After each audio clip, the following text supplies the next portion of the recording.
Di mana letak gelisah itu? Di dada sebelah kiri. Nama tempatnya jantung.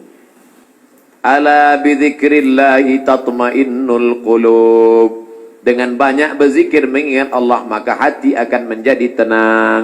Ya muqallibal qulub, wahai engkau yang membolak-balikkan hati, tsabbit qalbi, kokohkan hatiku, ala dinik wa ala ta'atik. Apakah materi bisa menenangkan hati? Tidak. Materi hanya bisa menenangkan materi. Tapi non-materi hanya bisa ditenangkan dengan agama.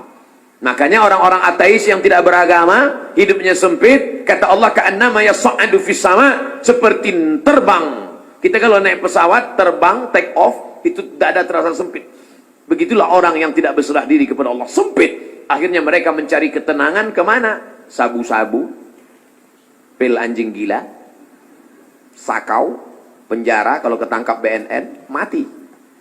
Angka bunuh diri terbesar di dunia bukan di Republik Indonesia, bukan di Asia, tapi justru di Eropa dan Amerika. Karena mereka meninggalkan agama. Stres, depresi, mobil mewah tapi nggak bisa tidur malam. Jam 2 malam stres, depresi.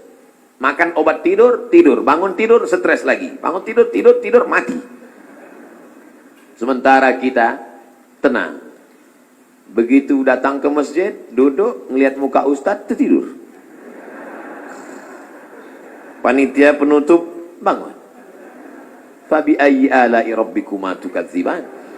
Nikmat tidur apalagi yang kau dustakan. Orang barat setengah mati makan pil tidur supaya bisa tidur. Nama penyakitnya insomnia. Orang kita baru ngelihat. Berikut ini mari kita dengarkan tausiah. Demikianlah tausiah ini saya sampaikan.